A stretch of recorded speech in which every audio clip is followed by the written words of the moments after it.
Good morning, everybody. I'm Brandy Kelly, and I'm a superintendent on a mission to lead with hope and to help my fellow educators do the same. The Lead with Hope podcast is a bi-weekly podcast that will inspire and empower you to lead with hope. Check out my website at leadwithhope.net. So my guest today is Jillian DuBois. Jillian is a redesigned educator who has been in the elementary classroom for over 20 years. She's currently a professional learning specialist with Forward Edge and EdU. Jill is passionate about infusing joy in educational leadership by focusing on service and using her voice to foster hope by celebrating diversity. And I will add, Jillian is an amazing artist. Her artwork is beautiful. So welcome to the podcast, Jillian. Oh, thank you, my friend. It's great to be here. It's good to see you this morning. And today we're going to start out with you sharing your story. I love hearing people's stories and their why they're in education, why they're in this space. So why don't we start with that, Jill? Alrighty. Well, it's always everybody has their own story, and that's what I love too. I think, building those relationships foundationally with our, educator circles and student circles, there's always a special message behind each one. So, thank you for asking.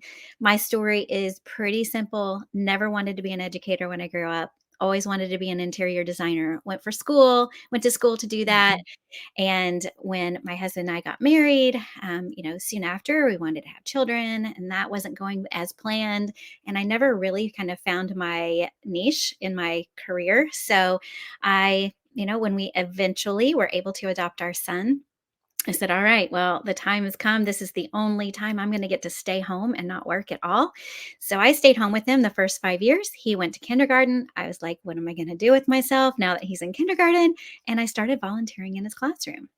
And I realized as soon as I started, going through kindergarten, then we went through first grade. And then I thought, I'm going to start working, see if I can work in a school somewhere. So, because I kind of realized he was a little different from some of his other peers, and his teachers kind of said, yeah, he's a little bit behind, but I'm sure he'll catch up. And so I thought, you know what? Let me see if I can wiggle my way into the school system. And I did.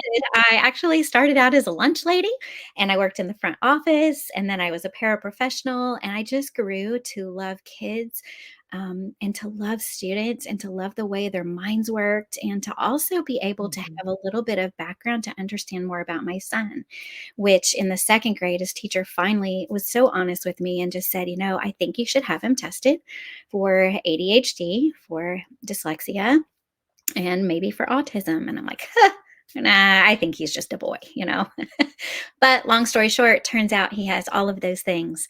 And it was just a huge blessing for me to be able to step into that position where I can see, I know what a 504 is. I know what an IEP is. I know what an educational student plan is. So I was able to advocate for him by knowing what to expect. And so eventually, when I just kind of started, I was advocating for him at the same time, I'm like, I need to help other kids too. So at that time, Florida was in desperate need of teachers back about 25 years ago. And I said, all right, they're like, if you've got a 4-year degree, take these 3 online classes at this local community college and you're in. So that's what I did. No formal training, not knowing what I was doing, had no clue, and just jumped in feet first, which I tend to do. My husband calls me a jumper. I don't think too quickly. I don't think too hard about the big decisions. Of course, I overthink every little decision in the world, but the big ones, no, just jump right in. So I did. So I started teaching 3rd grade, 4th grade. I eventually, I just loved it. Looped up a couple of times with different classes, and just, I was really that teacher who was very authoritative. And back then it was like, sit in your seat, do your work, turn it in here, don't need to talk right now, raise your hand. And it was because that was the way I went to school. I was in a classroom where you didn't talk out of turn. You didn't talk to your neighbors and work together and collaborate. So it was really, I loved it, but it was very difficult because I did never feel like I was very effective. And so sure enough, just kind of struggled and plunged, trotted along until my son got into the 8th grade. And before then, he was able to kind of keep up. He was on some medications. We had some strategies in place with his accommodations and modifications. And so we were able to keep up. But it was a lot of work, and it was a lot of work on our end as a family. Our family structure really suffered because, Austin would come home from school and he'd have 3 and 4 hours of homework to do. It was only going to take the average student 30 minutes, but it was going to take him way more than that. So, and we were all tired. And, we finally just kind of made a decision. My husband and I sat down and went, all right, I know how to teach, and we could do this. We could take a pay cut for a while. Why don't we think about homeschooling? And Mm-hmm. we both were like, we thought about it. We prayed about it. We're like, okay, that seems like really the best idea, because sending him away to high school was very scary. And yet we were very involved in local activities in church. My husband was a youth pastor. So my son, they always say, like, one of the big things with homeschooled kids is they're so socially, inept. And it's like, nothing could be further than the truth, because my son has grown up with teenagers since he was born. So if anything, too much socially. But we weren't worried about that. So when we made that decision, I'll never forget, I picked him up from school one day and we came home, and the three of us had dinner that night. We had a family dinner, and I sat down and we both said, and he was starting 8th grade, and he was about a month into 8th grade. And that's when we realized we just couldn't do it anymore. And we just said to him, hey, buddy, you know what? What would you think about mom staying home, teaching you at home, you learning how your brain needs to learn, and we homeschool? And we sat there and he just cried. He sobbed. And I looked at each other going, oh my gosh, we just ruined this kid. Like, he's the most social. He loves his friends. He loves school despite his challenges. And we're like, okay, we let him have his moment. And then we're like, are you okay? And he goes, yeah. He goes, this is the best thing ever. He goes, I don't have to worry about my homework. I don't have to worry about all these tests. He goes, this is the best thing that could ever happen to me. I mean, for a 14-year-old to say that, number one, I was like jumping for joy, but at the same time, it broke my heart knowing that he had probably struggled with those feelings for so long. So those 5 years, Brandy, were the best. Sometimes I can't even talk about it without crying, because it was the best time of our life for our family, because we could travel and take field trips and do, history lessons in different museums and all these cool historic sites.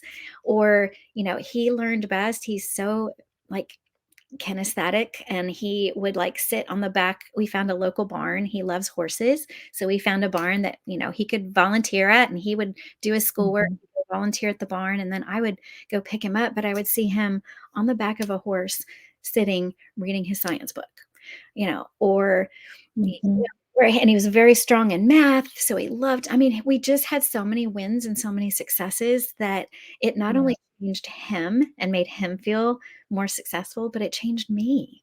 I realized, hey, you know what? When he graduates, I'm going to go back into the classroom and I'm going to be a completely different teacher, because now I understand what it means to advocate for these kids and to modify, to accommodate, to love them, to understand their learning styles, their learning needs.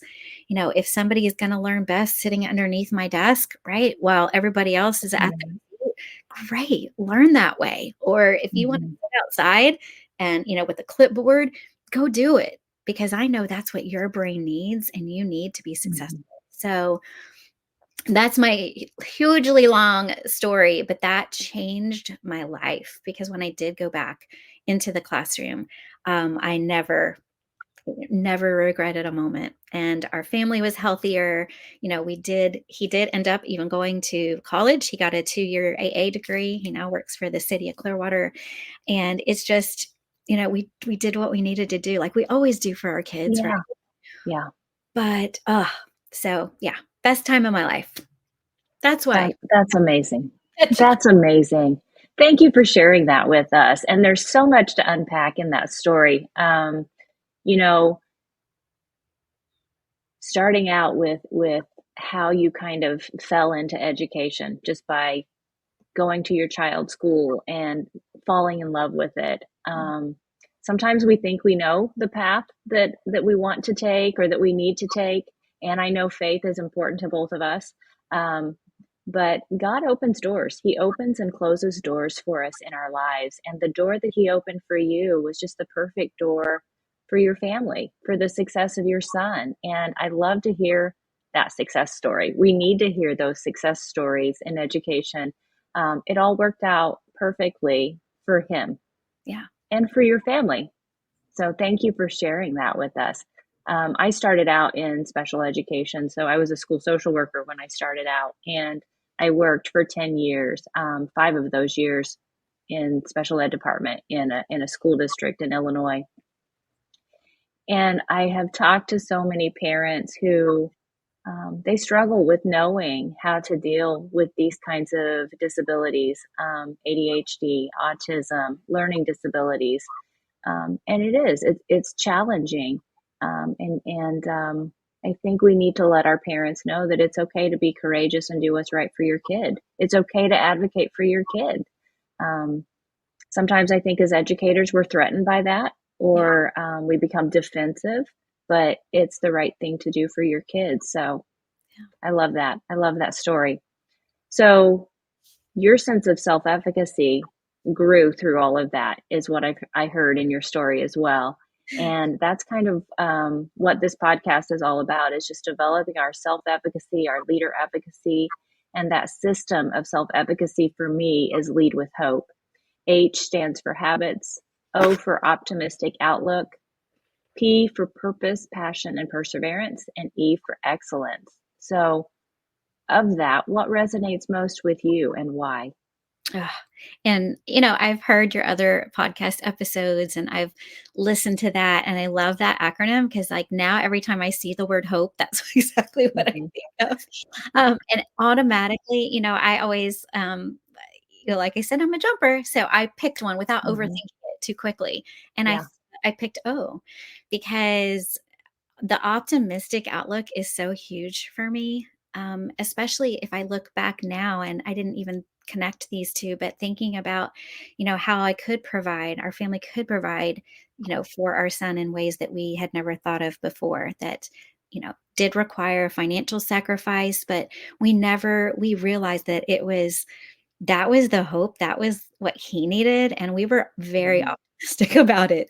And when I think of the word optimism, I think of the word like being a visionary, right? I think if we Mhm. don't have vision, we have a harder time. We struggle with the optimism because we have to have that goal in front of us and that vision in front of us. And I was reading a book the other day. I read a book by Andy Stanley, and it's called How to Make Vision Stick. And it Mhm. says, one of the things that it said, and I wrote this down, it said, a visionary is a person who is guided by ideals more than practical considerations. And Mhm. that has always resonated with me because I think I do. I go by my dreams, by my hopes, by my Mhm. ideals, my values. I don't think too much about how is this practically going to affect me. It's like Yeah. I want to go after those dreams and I want to pursue them. And that's what is going to bring the passion and the purpose and the perseverance and then the Mhm. excellence. It's Mhm. like they all kind of trickle down. I'm sure you Yeah. did that on purpose. Because one does. I Yeah. mean, your habits turn into your outlook and your outlook, so it does. It just continues Yeah. to feed into each other. So I love that. Absolutely. Absolutely. And, we know more now about brain science, and you were talking about meeting the kids where they are and allowing them to learn the way their brain works. And I know now you're in professional learning in that space. And so you're working with adult learners too. Um, and I think it's important to do that for our adult learners as well. And if we foster that optimistic outlook, then we are potentially helping them rewire their brain and look at things from a very positive outlook. Um, and science shows that does change the makeup of the brain, the way the neural pathways form and all of that. And I'm not articulating that extremely well, but I think you get my message. Yeah, no, those neural pathways, because they, those same habits that we form, are Hmm. really Hmm. hard to untangle. Yeah. Those neural pathways are very Yeah. difficult to untangle. And, we find those things that are bringing us joy and that are bringing us hope, are those things that we can follow and it does take a while, but when you can kind of cultivate Yeah. that and understand that internally, then yeah, there's nothing better. Yeah, yeah.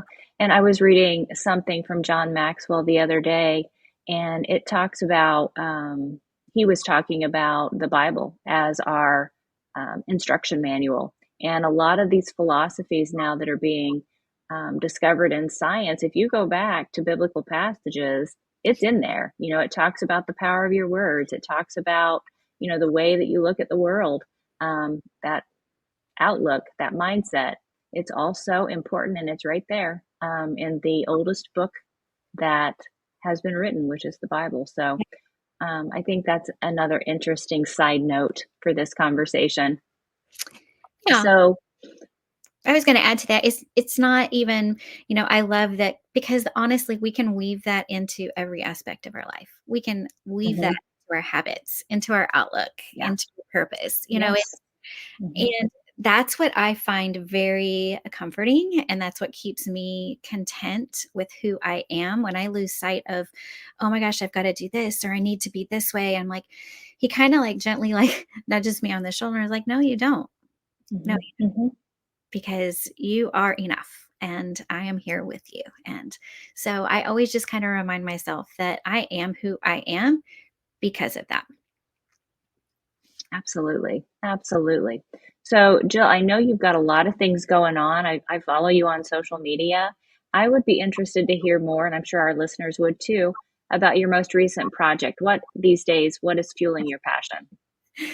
Oh my goodness. Well, you talk about the self-efficacy, and I Hmm. have 3 C's that I came up with that I always say that I have, and that's my conviction, which I just shared, my conviction, but my courage and my confidence. And those 3 things, like, within the past maybe year, 2 years, have totally turned everything around for me. It's just I was very, I wasn't confident in myself and my abilities to, I don't know, to lead these adult learners and Hmm. to explore my creative options that I had out there. And you know what? You just kind of like, you lean into it and you go, okay, how am I going to do this and be confident in myself?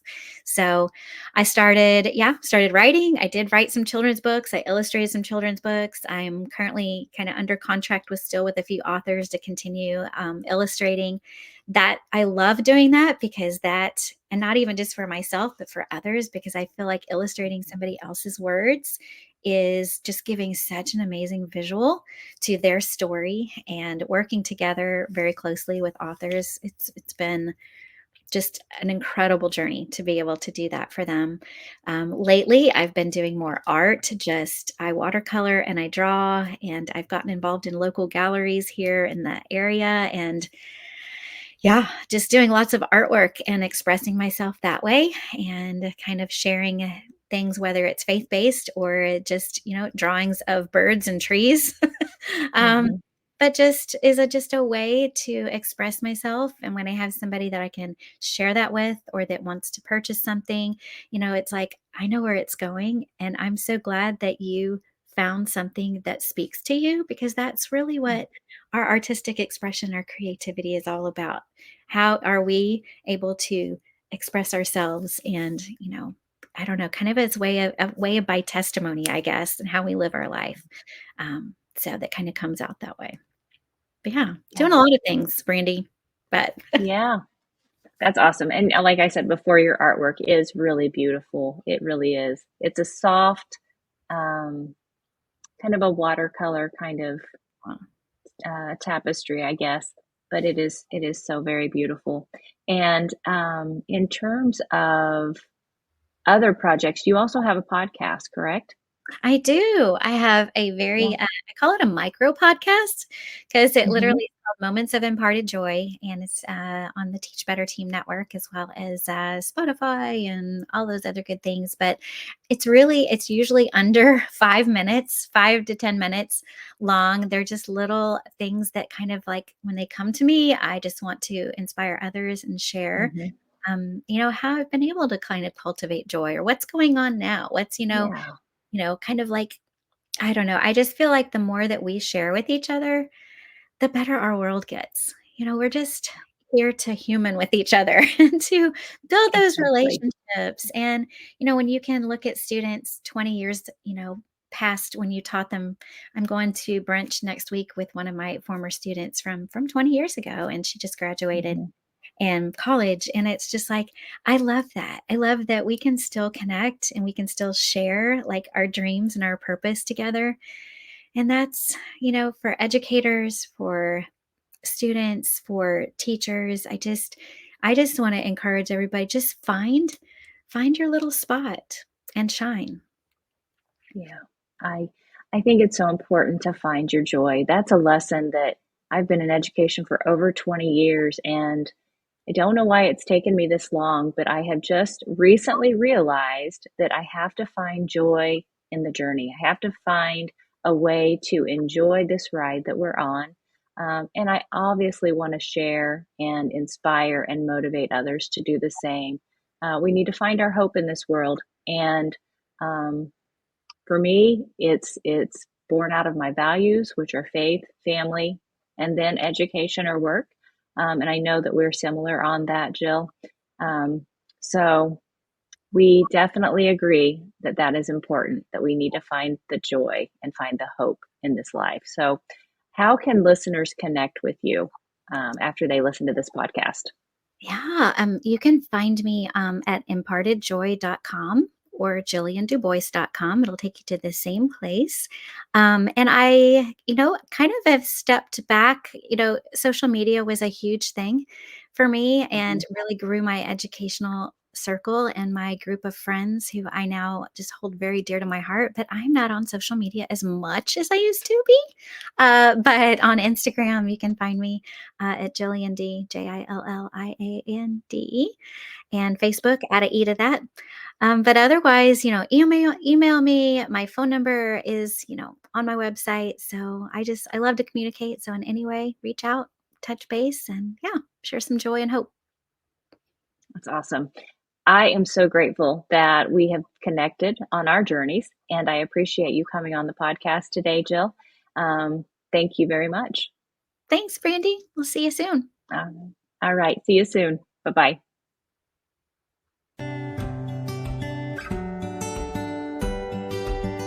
Leading with Hope is an intentional practice requiring self-reflection and self-awareness.